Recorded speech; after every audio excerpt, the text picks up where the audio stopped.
a YouTube video last week, and I was going back in my mind because it feels like ages ago, like lifetimes ago, but it was like 2005.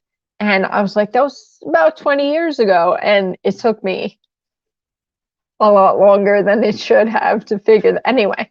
Anyway, so it was in 2005. I was with that loser, and we're actually engaged, unfortunately. But it was all for optics, you know. He had to make himself look good. But he discarded me. Once I started to wake up to the mistreatment, the constant disrespect, he didn't like that I was kind of pushing back, that I was asserting myself. And that's what they do. They get rid of you because they can't deal with it. They can't deal with any anyone challenging them or giving them what they deserve, you know, putting them in their place. So I gotta throw this in because it pops up on the screen. Of the refrain, by the way, I'll give a wave out. You can give a wave out too. Just give wave to of the refrain for being here. But he mentioned he had to go get some sodas. So I hope you have your sodas and you're here in the show. Appreciate it. A big deal. Um, definitely. he's agreeing with you on what you're mentioning there. I have to ask you about the disrespect. Again, a number of shows that we do, 90% of the shows we do is because of the audience, the feedback that we get. Our shows are audience driven. Yeah. We're not chasing numbers, subscriptions, and all the above. We welcome all the connections and we respect all of you for supporting us. But I have to Love talk that. about the disrespect that you went through. When you say disrespect, someone's going through it. A number of people wrote in about the previous shows that we've done together. I don't know, is it 4 or 5? I can forget how many it is now that we just did in this series. But they wanted you to speak more to them. Yeah. We've done awareness in the first shows. Today's show is more to those of you who are experiencing narcissistic families, toxic situations, and a number of other things because you've asked for some encouragement. So that's what Michelle's going to do today by I'm your sharing her girl. experience and how she navigates these situations and still holds on to her dignity. Long way to get back to where I wanted to go to. Disrespect. I'm with What do you. you mean? What does it look like, feel like, so somebody can understand when you're talking about the disrespect that you receive? It's just off the charts. You know, when you grow up in a toxic, dysfunctional home, it's like you're conditioned to tolerate that mistreatment. You're conditioned to put yourself last because your toxic parent, the narcissist, is always first. And you're forced into codependency, essentially. What that means, what that looks like, is that this parent is, oh, and typically, by the way, BT dub, a lot of narcissistic parents, they have a comorbidity, which means that they have more than one disorder going on. Like in my example, my mother, the narcissistic mother, I don't like to use these terms of endearment, you know, without putting them in quotes because they don't deserve the titles. But my narcissistic mother, she was definitely histrionic as well, which is similar to borderline, but histrionic is someone with excessive responses to like super dramatic, essentially, in a nutshell. It's just someone that's constantly she's always fighting for attention or doing whatever it takes to elicit attention from everyone. In your I'm literally right uh, next to the refrigerator. I'm sorry. no, you're doing fine. Hey, you know what? Low budget show, high caliber guests. You're doing great. I'm gonna put something up on Thank the you. screen because I'm taking information from your page. Um, what They does this mean? condition you when you grow up in that type of a household to put yourself last. You know, they are dismissing your emotions. They are dismissing all of your feelings. You're not entitled to your feelings. It's absurd. And Okay. as a child, it's like, Then you lay the groundwork for me to ask you about this. I'm gonna put this up on the screen. Did you find yes, yourself in this dynamic, a narcissistic family structure, always seeking validation then? you know, yeah, you look for it, but you don't get it. You never get valid. It wasn't until, look, I started this whole platform, the Bumped, Bruised, and Blessed platform, at 39. I was 39 years old when I finally put everything together, Mhm. and I got the validation thanks to YouTube. I do have my graduate degrees in psychology, but wasn't it took a YouTube video to finally For it put to make everything sense, into, to put yeah, to everything put together? everything to perspective for me. Yeah. Okay, So so that's why we pay it forward, right, man? Like, you make things accessible to people, and yeah, that's priceless. yeah. And so from when you had you went to college, you had experience there, psychology, a number of things, but then a YouTube video came along. Between when you were learning through psychology and the YouTube video, what was your life like? I've said this before, and this was actually helpful in our last show. I said I gravitated to psychology because growing up in that dysfunctional, terrible, but it's so passive aggressive and covert. It's like, even as a child, it's like you can't put your finger on it. You're like, I have two parents. We live in a great house, and like, why am I so miserable? You can't figure it out. It's like the optics again, as I was saying. It's like I had a nuclear family, right? I had two parents, a mom and a dad, and I had an older brother who was a flying monkey scapegoat. Or no, excuse me, I'm the scapegoat. He was a flying monkey golden boy, rather. And then there was me, and it was like everybody was always treating me like garbage. And I was like, why? But it was covert. It was like behind the scenes. I was like, so why am I so unhappy? Why do I feel so terrible all the time? Mhm. It's just this looming feeling, like that something's off. So that's why I gravitated to psychology, as a lot of people do. It's like you're just trying to, and this is a sad post that I read one time, and it hit home. It was like, children from abusive households, emotionally, mentally, psychologically abusive, they gravitate to like psychology, astrology, and all of the above. I'm into it. And they do it because they so desperately want to be understood, because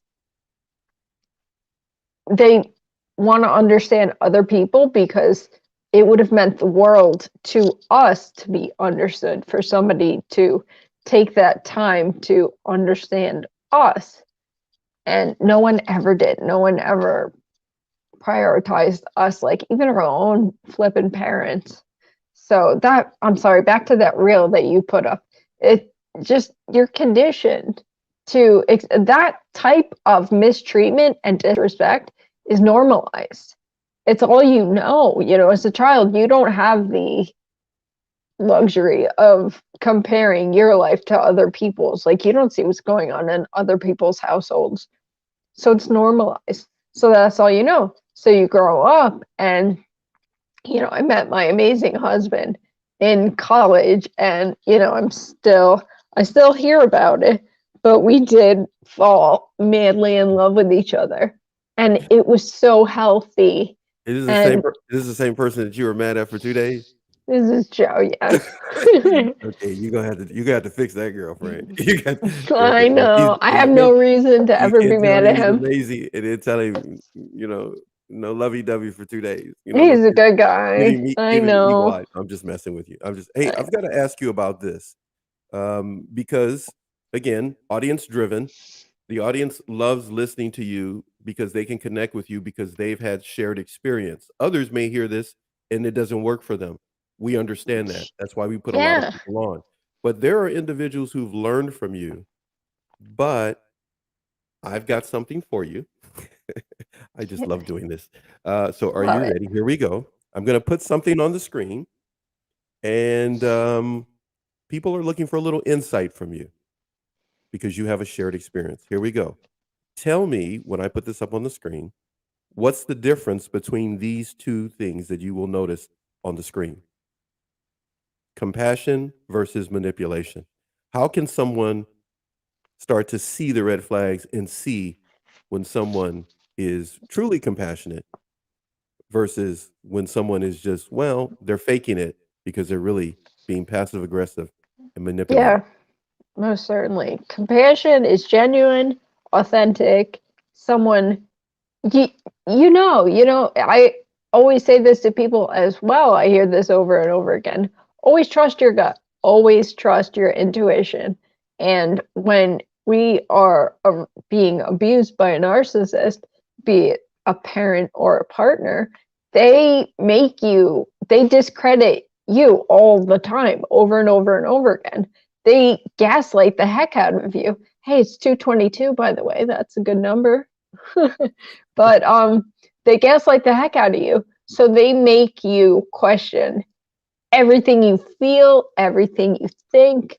You know, silly examples from my family of origin, they used to do terrible things to me. And I would be like, what planet would that be okay? Like, I would be like, that is bad all across the board. Like, for example, when I broke up with Joe, one of the numerous times, my loser brother, the golden boy, and his evil wife, they set Joe up with someone else. I was like, man, you don't do that to a friend. You sure as heck don't do that to your sister. I was like, anyway. But as I was like kind of at odds over that, I was like, do you not see this? And they're like, no, what are you talking about? Like I'm crazy for feeling that way. So compassion is when someone can authentically, like we feel that way towards one another, like we've been in these situations, like I'm overflowing with compassion. That's why I can't let anyone go through this without validating them and helping them. And manipulation is just narcissists they just put up their phony front to try to weasel their way into situations for example, when our son passed away, or our son was diagnosed with brain cancer, narcissists came out of the woodwork, right? Particularly my narcissistic mother and, henchman, codebit 8 enabler father. People were so kind to my husband and they couldn't do it, like genuinely good people that had compassion. But then there was like people like my family was riding our coattails, like just trying to manipulate the situation into their favor, as well as like an external narcissist that I realized in hindsight, Joe and I were so vulnerable at the time. Like we were just so open and receptive to anyone. And this particular person we thought was being so kind, in reality was just being manipulative to kind of garnish some of the spotlight for themselves. It was like absurd. You have of the refrain mentioning a number of things. He's talking about gaslighting and triangulation kills people emotionally. Yeah. Without a doubt, creates a problem. What else do you have here for us? Double binds and almost It's like fatal. death by 1,000 cuts. It's like it's like a double edged. It's like you can't win. Like you feel the right way, like feelings are feelings. They are what they are. Like you just acknowledge them, but it's wrong, right? And then if you go along with what the toxic abusers want, that's wrong too, because they're making you compromise yourself. And totally, I understand that, the double bind thing. Now that you touched on compassion versus manipulation, Get ready for this. Here we go. Healing versus recovery. What's the difference? How can a person start to know this? Again, these are things that from the previous shows have been accumulated from the viewers, and we're going to try to touch on as much as we can. If I leave some of them out, I know that I'm going to need to do so because of time. I will bring them into other shows. So don't think that I've ignored some of the stuff you sent me.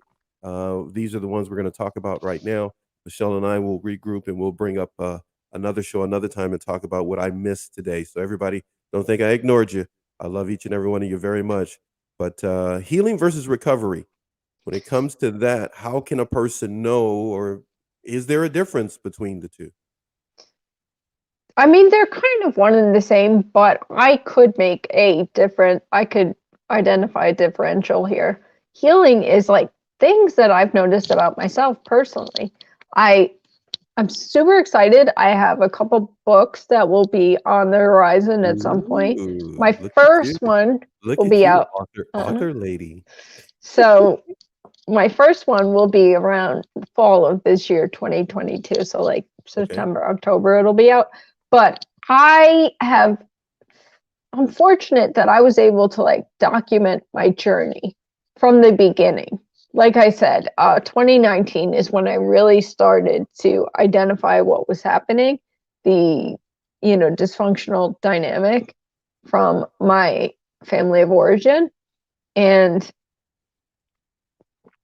I started like writing like my whole Instagram platform. And I started my YouTube as well. I took a narcissistic abuse coaching class. I did not go that route because I like providing information this way to make it accessible to everyone. But so I started with my Instagram, and I was able to go back and I read things that I had written initially to now. And the growth is exponential. Silly things about myself I noticed, like sarcasm, people pleasing. Like one of my posts was like, have you ever apologized to an inanimate object? Like you bump into a chair? Yes. I had a feeling you were going to bring that up. That was a good one, man. Yeah. It was like, if you ever bumped into like a chair, you're like, oh, sorry. Like you're always apologizing. You're over apologizing for no reason. And it's I love that one. But yeah. why is that important, what you're saying right now? Why is it important that a person reflects on that kind of information? That if they're literally saying I'm sorry to inanimate objects, what does that show about their mindset? It's that you're always at fault, right? That we were taught that we were a burden in some way, that all of those toxic beliefs that we talked about in our last show, it's just, these people destroy your sense of self. They destroy your confidence, your whole identity, like everything healthy that should, people that love you should be building up. Your parents, of course, need to be setting the foundation of healthy self-awareness, and they're absolutely tearing it down. They're just sabotaging you. So when you start doing things like that, like you're a people pleaser, you apologize to inanimate objects, like that's just indicative of you taking the blame all the time. It's just what we do as victims. So I noticed that about myself, that I don't do that anymore. And I'm like, oh my goodness, like I've come so far. So that's healing. It's like recovering your identity. So there are a lot of inanimate objects in your home that are upset with you because you don't apologize. Is that what you're telling us? I guess, yes. That's Okay, what we're at. But also sarcasm. Sarcasm is another thing I identified, Paxton. I was so excited about this. I used to be so sarcastic all the time. It's kind of like a passive aggressive way to express your frustration, because obviously it's super frustrating being put in this position where you're always silenced or just being made to feel the way we are, like, as we're always problems, we're always the bad one, right? So I'm not sarcastic anymore. It's my husband loves it. It's miraculous. That's healing, man. Recovery has a lot to do with healing. Oh, so Joe loves it, man. I wish I could. Loves it. He feel if he feels any love for me, he stick We'll his do head a in. show one He stick his time head- Yes, with Joe. you know what? That's what we're gonna do next time. We're He'd gonna be do a happy to two-part do that, show. Paxton. Are We're you gonna kidding do. me? He would do a show without me. I know we'd sit here and talk about movies and stuff, him and I. But Yes, what I was gonna say is, no, we're gonna make that happen. We're gonna make that happen. I A love show, it. there it is. That'll We're be gonna do. fun. That'll be good. What I was gonna highlight is you talked about you noticed these different little milestones that you were making when it came to healing and recovering yourself, as it were. But you Yeah. said sarcasm. Why was the sarcasm there from your perspective? I mean, you study psychology, you're a learned person. Why was it there? Was it a defense mechanism? Was it a way that you were Yeah. returning passive aggressive behavior for survival? What would you say? Yes. Yeah. Sarcasm is 1,000%. It's like, for me, my weapons are my words at this point. And all growing up, again, as I was saying, it's like you're silenced. You are taught to be seen and not heard, to be obedient. Everyone is condescending, particularly your narcissistic parents. They can do no wrong. So you just kind of retreat to like this little shell of yourself, and you're very defensive all the time because you're constantly being, pointed out as the root of all problems. And then the sarcasm is just a way that we find to express our frustration. And that's Yeah. where I was at for a long time. So that's like when you start to recover like your own identity and you get rid of these like trauma responses, I feel like that's healing. Recovery is educating yourself and getting on the right path to getting out from this terrible dynamic. Yeah. And the environment of a narcissistic family, it can Get out have of a it. great deal of pressure then. Did you feel pressure from the environment to just not exist and be invisible? Yes, or to just continue going along with the toxic cycle, perpetuating the dysfunction. And everyone speaks about that, about how, look, once you start to assert yourself and say, this is crazy. And ironically, I read somewhere that most people, like around the age of 40, which is like me perfectly to a T, around that you start to like see it for what it is. And you're like, I can't, this is unacceptable, but thank God I am so grateful that younger people are catching on to what's going on. Well, But that is who you're talking to right now. That is thank who has goodness. asked for this show, and the series that we did that they couldn't find anywhere else is just an almost unscripted, raw show of just talking about narcissistic families. I have to navigate. I know you're about to say something, but you know me. I have to navigate because we're going to Do put as it. much as put much in as possible. Let me get over here for a second. Let me see what we got going on here. What do we got? Self-effacing humor works among humble people, but among the wounded, it distracts from the injury. Any comments on of the refrain? Thank you, my friend, for your kind words the other day and also here during the show. Yes. Self-deprecation. It's like you're constantly, at your own, everything's at our expense, right? The narcissist, the toxic, they're always elevating themselves at our expense, at the victim's expense. So we learn to do that too, right? To kind of just like be accepted by these people. We just sacrifice ourselves We and we our we. dignity. So, did you find yourself jumping in on the bandwagon, putting yourself down because it just seems to be what everybody did to you to get along with everybody that way? Absolutely. In the, family of origin. These people are not family, but for reference sake, I'll say it. I was always the bad one. Because I was always the black sheep, but rightfully so, man. Like we stuck out like sore thumbs because we're not meant to fit in. We're not one of them. We couldn't be one of them if we tried. It always felt wrong, and it's time to extricate ourselves from the dysfunction. Now you're part of the sheep, except you're the black sheep of the family, as you've Yes, described it. A number of people love listening to you, follow your page, learn from you because you're trying to shed light on this aspect of being a black sheep.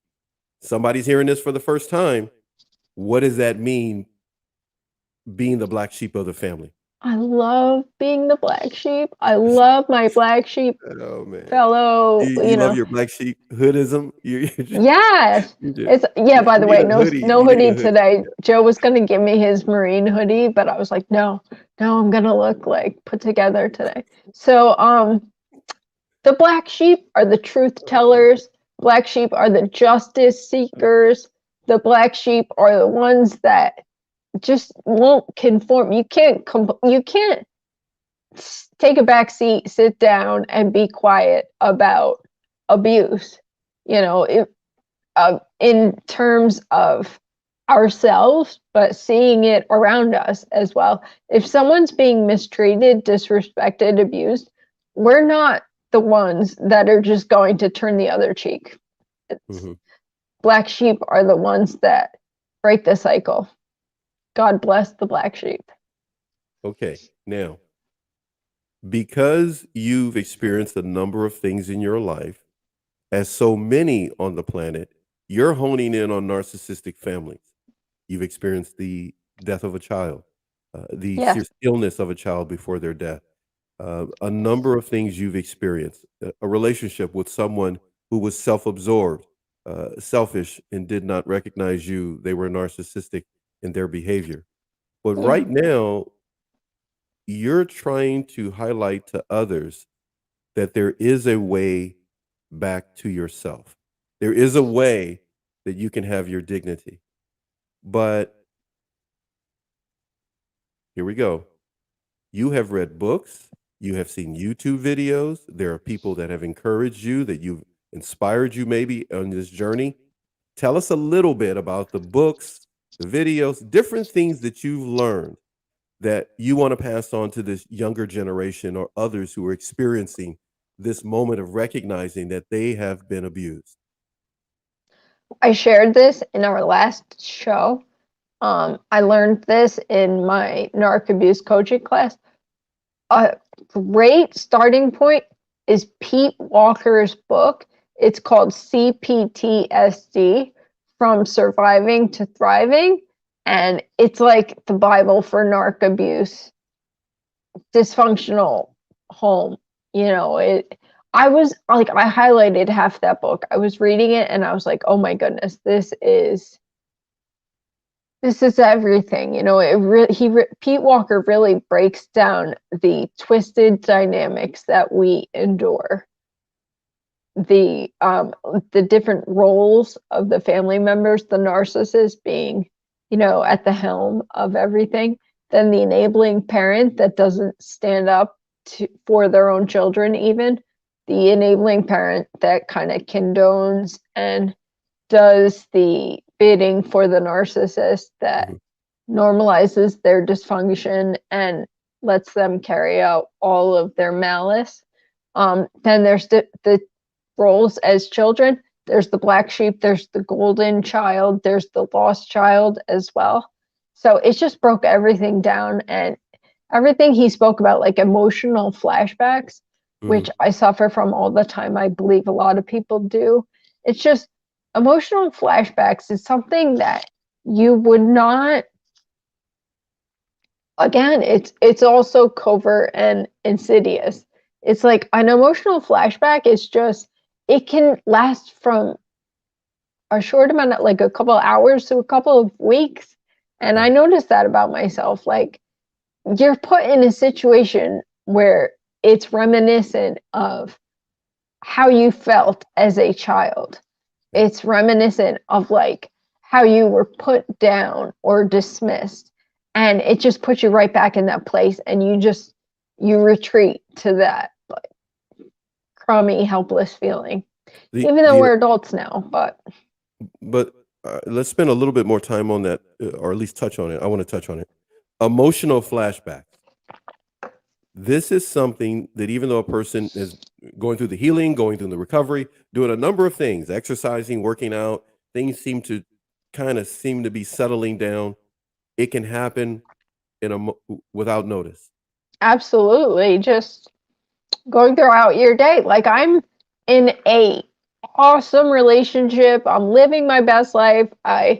I'm safe, secure in a healthy environment, and something silly, man, like a disagreement with my husband or whatever. And I just, like I said, we have to identify in order to overcome our toxic programming. That's our foundation. You can't help it. It's in there. So we have to kind of uncover it as we're going. And something like my one girlfriend was raised in a toxic household as well. And we both do it. It's like when you're going through like an disagreement, something silly, and you just retreat, you just kind of shut down because we were not heard as children. We were not entitled to our feelings, our responses, our emotions. So you just shut down. And I'm working on that. I've been working on it, and I'm doing better. That's an emotional flashback. Being heard helps, though. Being heard helps you when you're in those moments.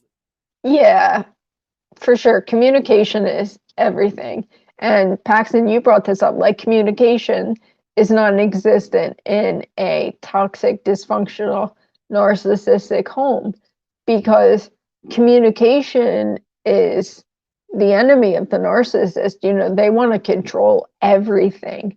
They want to control everyone, every member of their domain as they see it. So nobody can communicate, because then you might compare notes and realize what's going on. They can't have that. Okay, so you just mentioned something that pops into my head now. You said they don't want everybody to compare notes. They don't want people to start comparing what's happening over here and what's happening over here and go like, right. Oh, wait a minute. The common denominator is this person who's being toxic, selfish, self-absorbed, narcissistic.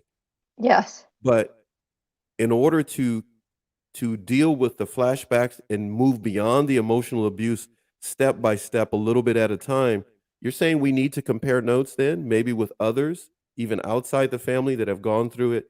The more we compare notes. That's why I love these communities.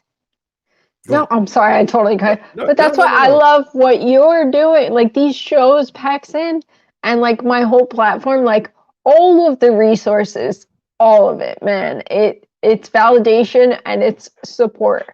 And that's what we need more than anything. Yeah. And if we're in a support role for someone, I'm throwing this out to everybody. If you're in a support role, if you're there as a father, as a mother, and you're trying to do your best to support your children, your mate, whatever it may be, comparing notes or letting them share their notes, you may not understand it, giving them an opportunity to communicate, to be seen and heard is invaluable. It's invaluable. So make sure you give them an opportunity to do so. Okay, I'll get back off my soapbox again. All right, so I got something here for you before we have to go here. Hold on a second here. You got some love on the screen, so here we go. You got this. You got some support there. Of the refrain says, working on it too. Yeah, I'm sorry. These are glasses. They're blue light. Like, I can't read anything. Yeah. I'm at that point. I got you. I got you covered, my friend. I need you to read them. So working on it too. Of the refrain says, those switches, triggers run deep. Work in very progress, much. Lifetime commitment.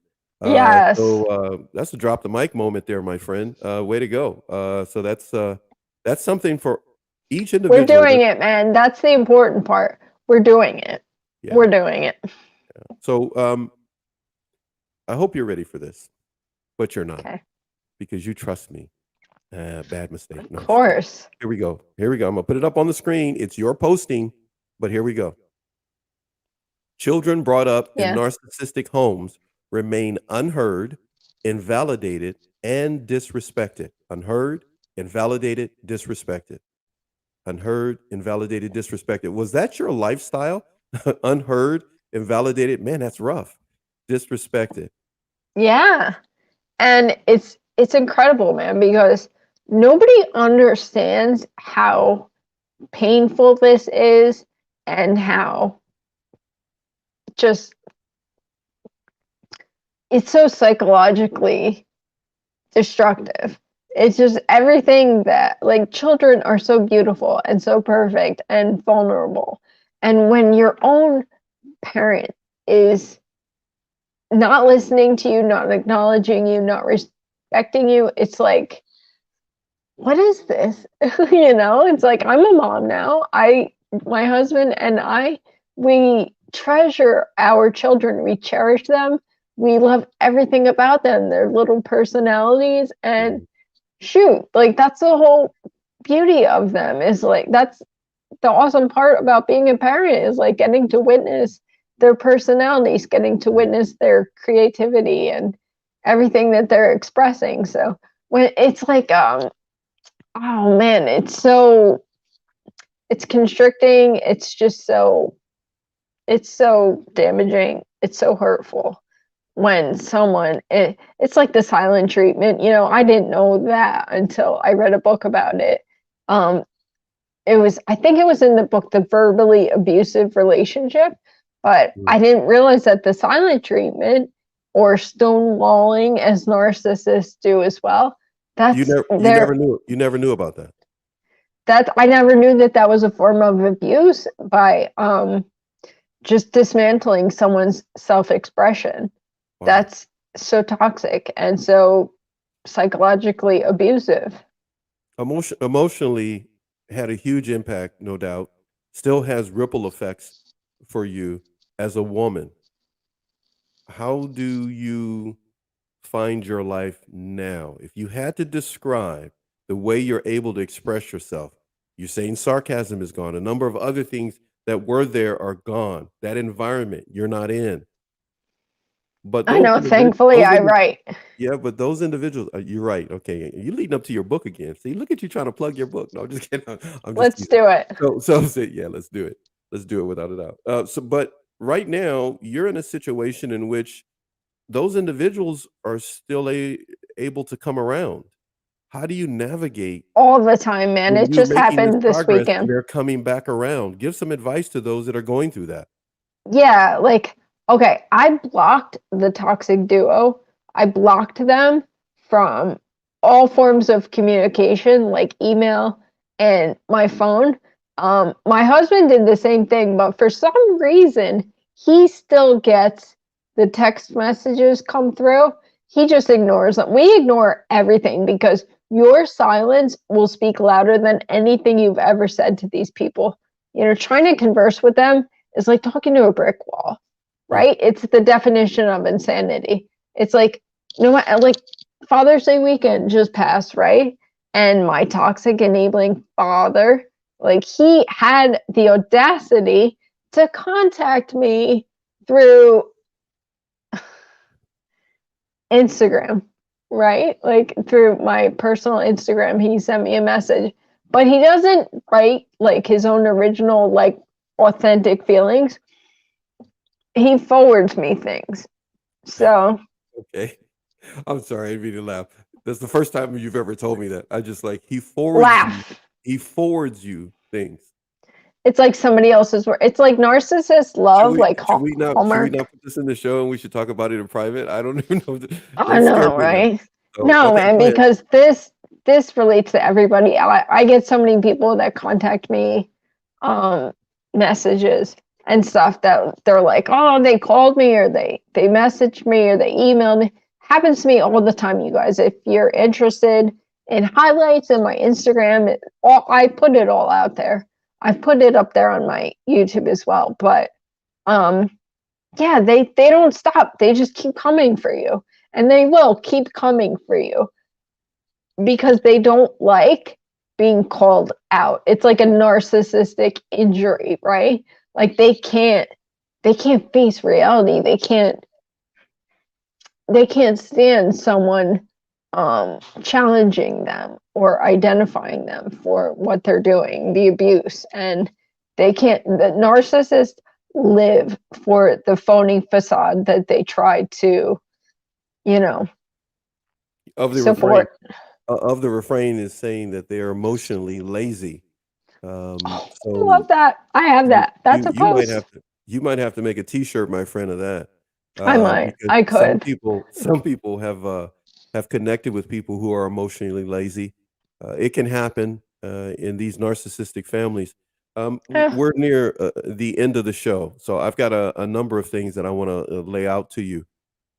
So They're not lazy, they just don't have it. I'm sorry, I wanted to respond to that. no, no, that's They're okay. not lazy. They are lazy in Yeah, general in life. They're entitled, right? So they think everybody should do everything for mhm, them. But yeah, emotionally, they're barren. They don't have legitimate, like authentic feelings to, they don't have empathy, they don't have compassion, they don't have any of that genuine, authentic human decency that we have. yeah. So they don't have it. It's just not there. I'm sorry. Go ahead, Paxton. No, no, no, no. Yeah, of the refrain done started something here because I could probably talk another hour on something that he brought up and things that you said, but we're not going to do that today. We're going to get Okay, Joe in here, and then I'm going to unleash all this other stuff that I got we'll that's come running through my back. head, and we'll talk about it. But here we go. Put this up. I want to Smear talk about campaigns. this on the way out. Smear campaigns was your posting. The juvenile efforts of the narcissist are ongoing. Very similar to what you were just talking about, that these Yeah. efforts continue. How can a person prepare themselves?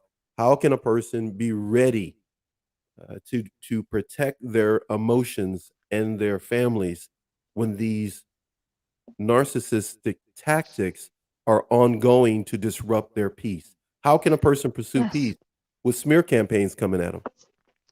Brace yourself because you know it's coming. That's all. Lemonade is so good. You know it's coming because narcissists have the maturity of a juvenile, like a child up to like the age of like 5, I think. It's absurd. You're not dealing with an adult human being, you're dealing with an adult child, a child that looks like an adult, but it turns into like your team versus my team, and they have to win. They have to put you down and to portray you in the worst light possible. And just take comfort. And like I always say, I firmly do believe that the truth speaks for itself. Anyone that legitimately knows you knows that that's not true, whatever they're spewing about you. Let them slander you all the heck they want. Anyone that believes them deserves them. Have fun with that, man. Like, they reap what they sow. These people are so toxic and unloyal and superficial and condescending and entitled. It's like if that's what these people, if that's what their cohorts want, have fun with it. Most people try to follow, well, follow their feeling of I got to defend myself against every word that's said against me. They feel they need to stand up and fight every single thing that's said. Bad idea?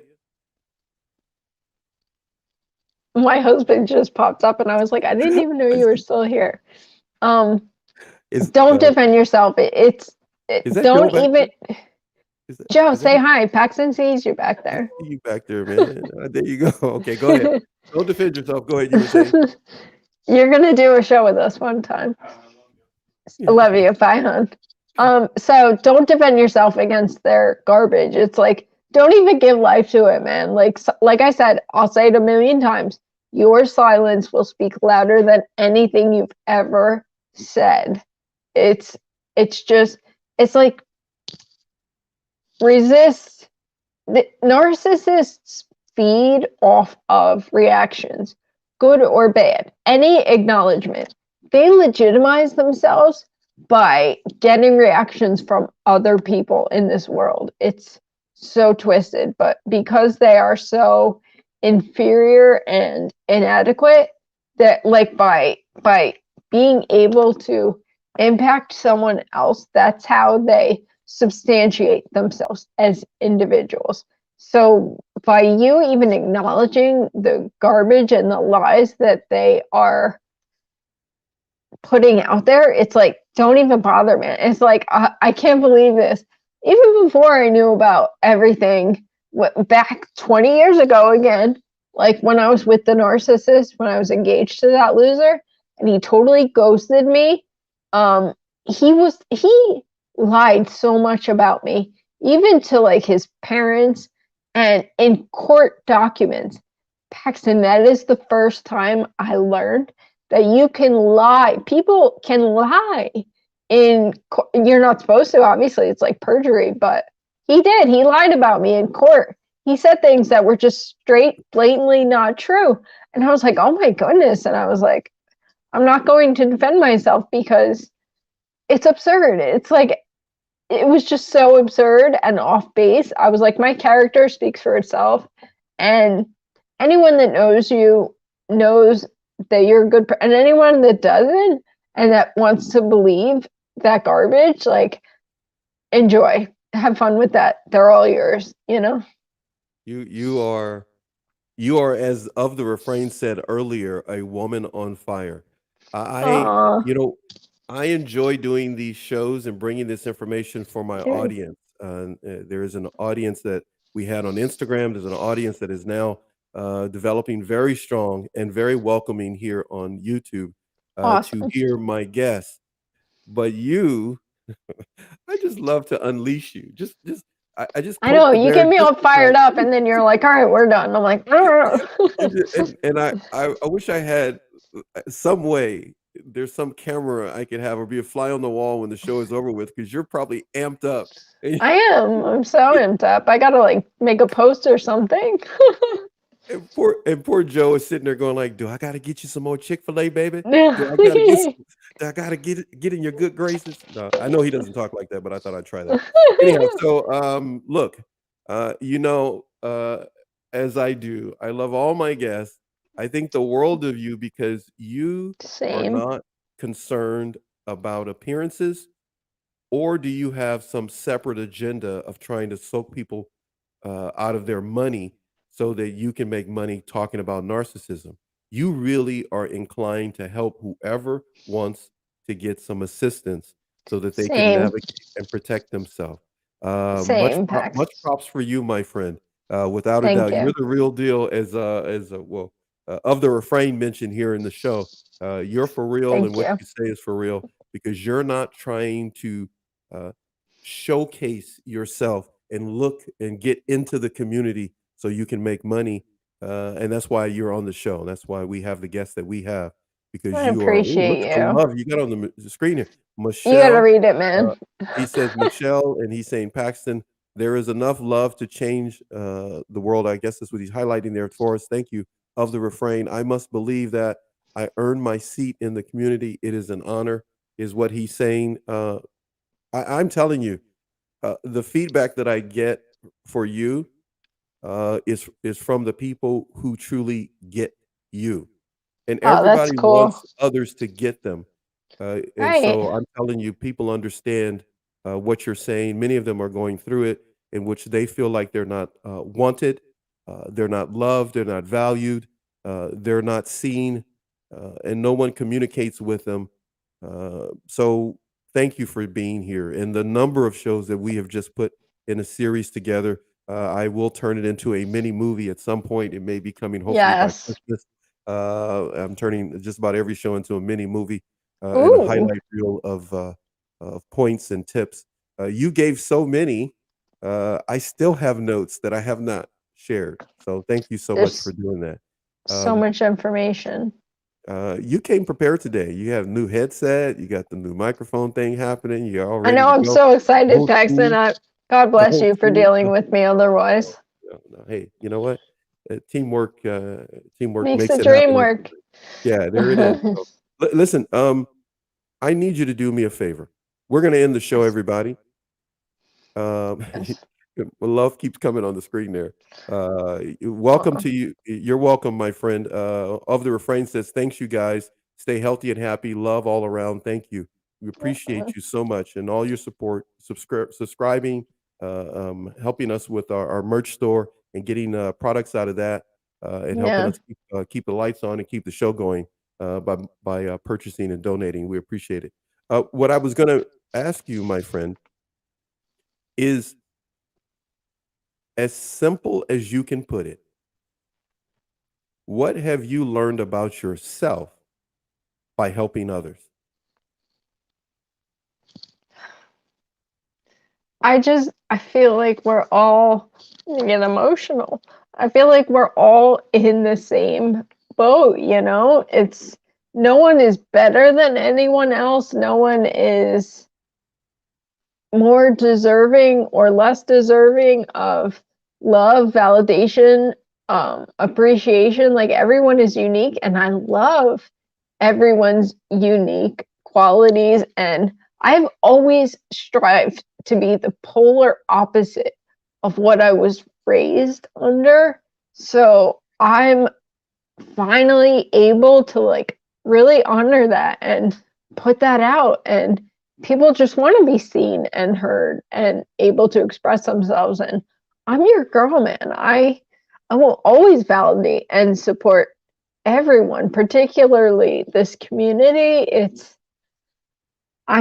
There are good people out there. I've learned, that's what I've learned. I mean, about myself, like that I'm able to be vulnerable, I guess. You know, when you spend your whole life being defensive and fighting for yourself, you forget about that. You lose that element of yourself. And I'm sharing things obviously about myself on the daily, and it's okay, you know, I can be vulnerable, and that's cool. You've made a huge impact as you get me all choked up here. Of the refrain said, "We survived the Titanic." It's almost like you were on an emotional Titanic. Many find themselves on this emotional roller coaster in these troubling times that we're living in, full of critical problems. But you have put yourself out there to try to help as many as possible, my friend. Much love for you and your family. Yeah. A lot of respect for Joe, King Chick-fil-A. So you are the queen of Chick-fil-A. Now you guys make. Now I want some. Now I don't. Right? It's just crazy. You got that in my head. But Little sips, big it's, smiles, Paxton. why you trying to do that? Why you trying to put that in my face like that? If they want to, like, you know, if they want to sponsor us, bring it. Chick-fil-A all day. Look at you. You got to stop hanging around Paxton. You're getting too many brand ideas. You gotta be careful. Be careful. All right. So again, I repeat, much love for you, my friend. I'll do it on this side. Same. Much love for you, my friend. And I appreciate you doing all of these shows, getting us from the spring into the summer with a number of shows. Now, look, I got to say goodbye. I can't keep telling you I love you, and then your husband I gonna know, think I that I'm love trying to you make a too. move on you, and he's He gonna likes try you to too. He loves you too, so Paxton. he needs to be ready. We're doing a show together, and I'm not. He should know. You know, I'm not playing around. If I said it, we're gonna do it. It's happening. We'll work. It's a date. We'll work it out, and we'll make sure we do a show together, and he can share. I gotta go, my friend. Stuff keeps popping. You guys, I gotta I'm go. sorry. They keep popping stuff on the screen. Much love for you that they're putting up on the screen. And my friend of the refrain, come on, Michele. Let's wave out to him. We're gonna wave out, and everybody, we'll see you next time.